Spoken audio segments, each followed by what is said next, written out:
En el nombre del Padre, y del Hijo, y del Espíritu Santo, un solo Dios. Amén.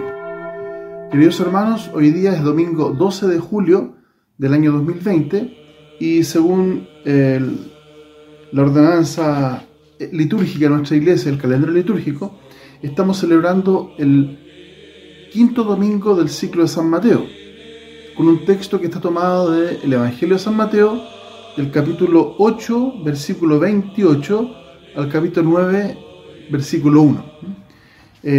Hoy día hay un desafío grande porque Jesús nos va a plantear una dimensión espiritual de su trabajo muy importante, que es la lucha espiritual. Así que yo los acompaño a que revisemos el texto de a poco con algunos detalles, como por ejemplo dice que el texto que cruzó a la otra orilla, como ustedes pueden ver, va a la ciudad de Gadara, aquí en el mapa. Gadara es una ciudad que está actualmente en la ribera oriental del río Jordán, está en Jordania, y su nombre actual es Qais. Gadara se llama Qais, y como ustedes pueden ver en estas fotos, es una ciudad muy importante, muy visitada, porque hay mucho tesoro arqueológico y mucha historia guardada, ¿cierto?, que hasta el día de hoy está en investigación y han ocurrido muchos descubrimientos importantes. Aproximadamente dejamos a Jesús el domingo pasado en Cafarnaúm, ¿cierto? Y Gadara está a 12 kilómetros al sur de Cafarnaúm, yendo hacia el sur oriente de la zona, y eventualmente Jesús va a una zona peligrosa, conflictiva, porque los gadarenos eran pueblo pagano, no eran judíos, no eran creyentes. Y esto vamos a ver después que ellos eran criadores de cerdos. Y como todos ustedes saben, el judaísmo prohibía la crianza y el consumo del cerdo por considerarlo un animal impuro. Pues bien, Jesús va al pueblo de Gadara y al entrar se encuentra con dos endemoniados con algunos rasgos particulares. En primer lugar, eran feroces en gran manera y vivían en los sepulcros. Feroces en gran manera significa de que seguramente esa zona no era transitada por mucha gente, porque su ferocidad hacía de que la gente se alejara de ellos, y vivían en los sepulcros. Dos imágenes muy importantes que tienen que ver con la relación de estos dos endemoniados con su entorno social, la ferocidad, la violencia, y también habitar en los sepulcros. Los que habitan en los sepulcros son los que están muertos. Y Mateo hoy día nos da una señal muy potente a la muerte espiritual de estas dos personas. Más allá de entrar en un tema que tiene que ver con el exorcismo o la posesión demoníaca, la imagen de Mateo es la de una persona completamente anormal, que vive en forma normal, que reside en un lugar no habitual para nosotros, y por eso que la señal es fuerte. Un par de hombres que son feroces, que son violentos, que son intratables y que duermen y habitan en los sepulcros. Pues bien, la primera señal importante es cuando Jesús se acerca y la frase es: ¿qué has venido a hacer aquí, Jesús, Hijo de Dios, a atormentarnos antes de tiempo? Es muy importante esto porque si estamos hablando de espíritus inmundos o de demonios, el texto dice que los dos hombres estaban endemoniados. Estamos hablando de un espíritu inmundo que pertenece a las huestes de Satanás. Y por lo tanto, aquí hay un tema muy importante en nuestra iglesia, que nosotros como cristianos, como seguidores de Jesús, reconocemos en Jesús a dos cosas: a Dios, porque tiene autoridad, y poder, porque tiene la capacidad para hacer cosas. Los demonios reconocen solamente el poder de Jesús, no la autoridad. O sea, cuando dicen Hijo de Dios, está reconociendo el demonio de que Jesús es Dios, pero no acepta su autoridad. Por eso que su comportamiento es tal.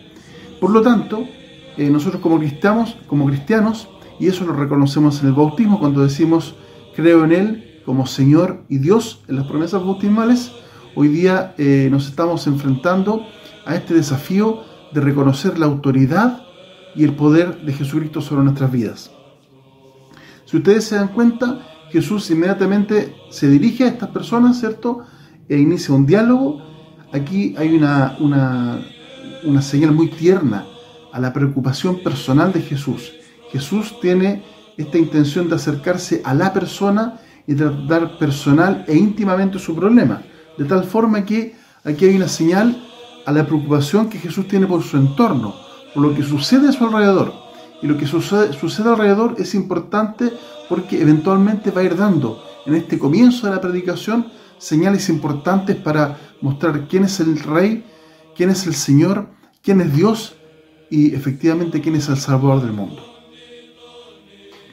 Esto es un poco un llamado de atención a nosotros mismos, porque si Jesús mismo nos dice: yo estoy atento a mi entorno, estoy atento a lo que pasa, veo quién está bien, quién está mal, quién está enfermo, también nosotros deberíamos, por nuestra parte, ser capaces de imitar este ejemplo y estar nosotros atentos a nuestro entorno, y no solamente a ese círculo pequeño, íntimo que nos rodea, que es nuestra familia, que es muy importante, sino que también extender esa preocupación a lo que está más allá de nuestra familia, fuera de los muros de nuestro hogar, de nuestras casas, para poder tener este acercamiento, esta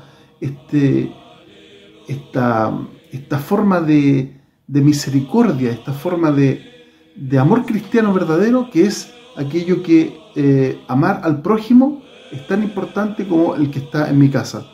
El que está en mi casa no necesariamente es el prójimo, porque el que está en mi casa es casi una obligación. Estoy obligado al amor sobre mis hijos, sobre mi esposa, sobre mi padre, mi madre.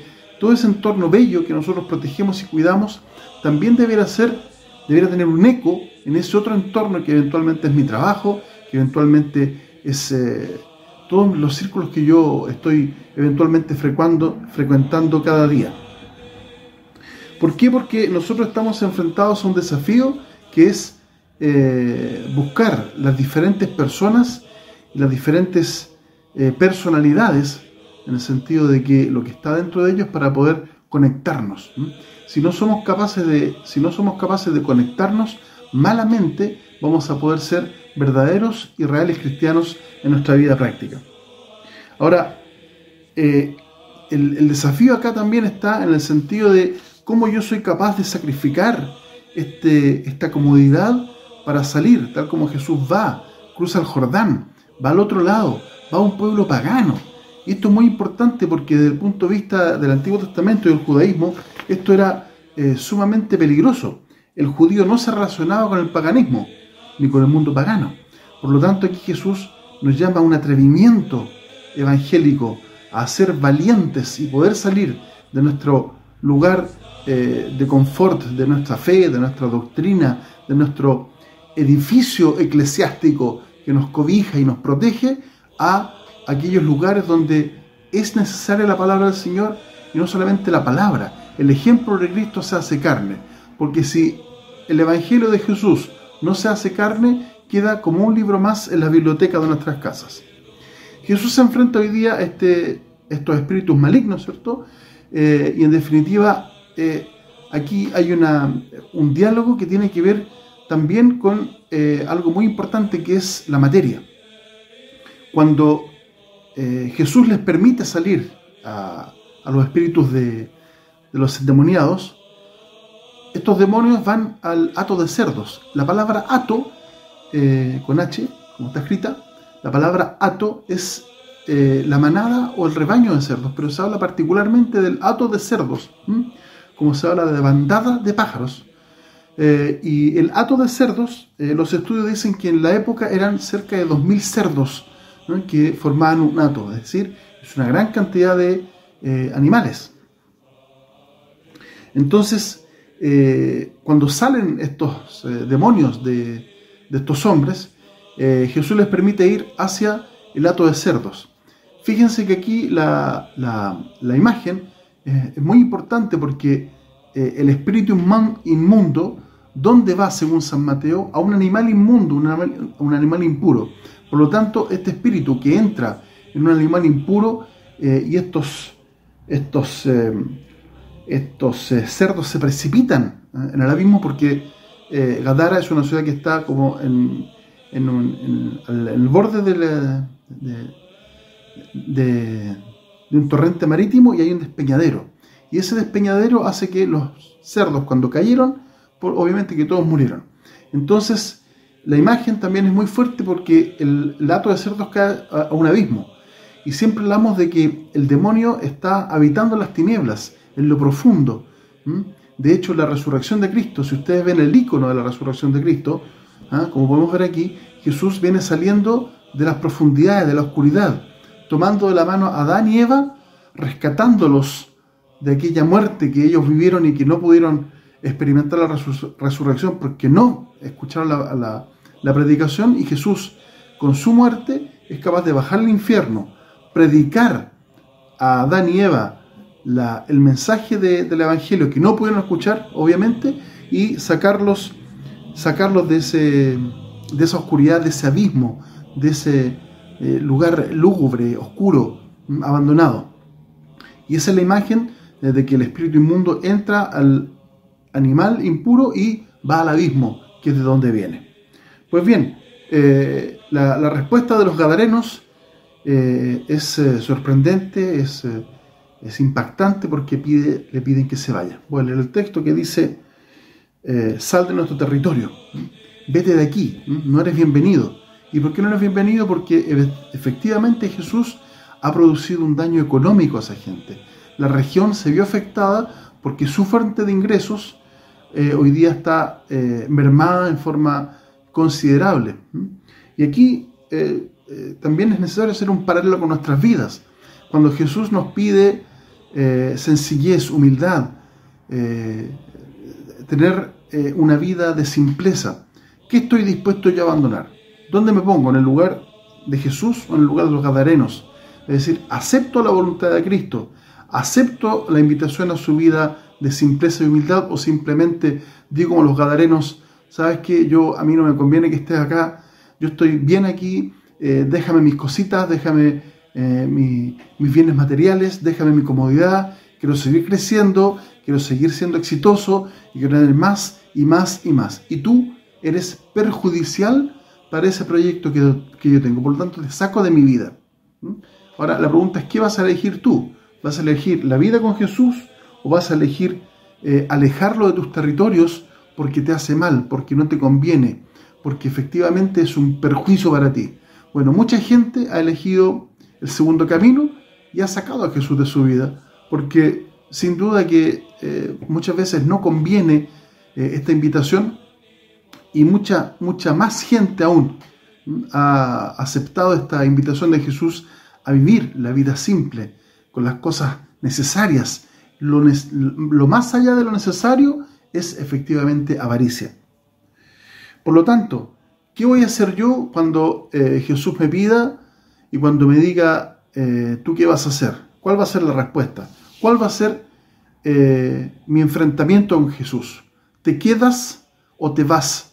¿Te alojo en mi morada, en mi hogar, en mi vida, o te hago desaparecer porque no me convienes? Aquí está la respuesta que tú tienes que dar hoy día frente a este evangelio, frente al Señor que hoy día viene no a perjudicarte económicamente, no a perjudicar tus bienes ni tus riquezas, sino que a decirte qué es lo que tú optas. ¿Optas por mí, Jesús, Salvador, Dios, Redentor? ¿O optas por hacerme abandonar tus territorios porque no te convengo? La conveniencia tú la eliges. Tú optas a Jesús o Gadara. Amén.